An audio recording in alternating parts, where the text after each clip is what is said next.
बिस्मिल्लाह वस्सलातु वस्सलामु अला रसूलिल्लाह। तो हमारे पास है कि हीले का क्या मतलब है और क्या ये कुरान से और हदीस से साबित है। जैसे हम मुख्तलिफ हीले करते हैं ज़कात के बाब में और दीगर चीज़ों के लिए हीले करते हैं। तो हीले का लुग़वी देखिए लिसानुल अरब में मौजूद है कि हीले का लुग़वी मतलब होता है कि मतलब को तदबीर से हासिल करना, और बिल्कुल कुरान मजीद से भी साबित है, सबूत है।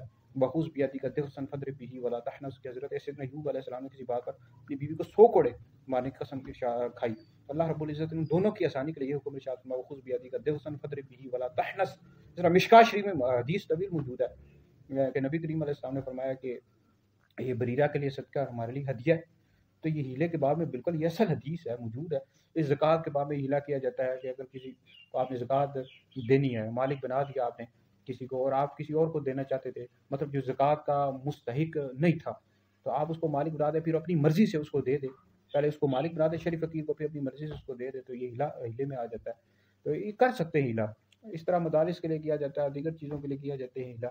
ये वाबी जो गैर मुक़ल्लिद है ना, इनको तो बिल्कुल ही समझ बूझ नहीं है, फ़ुज़ूल एतराज़ात करते रहते हैं हीलों के हवाले से। हीले की कोई असर नहीं भाई, हीला कुरान से साबित है, नबी करीम अलैहि सलाम की हदीस से साबित है। तो बिल्कुल ही हीला कर सकते हैं ज़कात के बाब में और दीगर चीज़ों के लिए, कोई इसमें हर्ज नहीं है।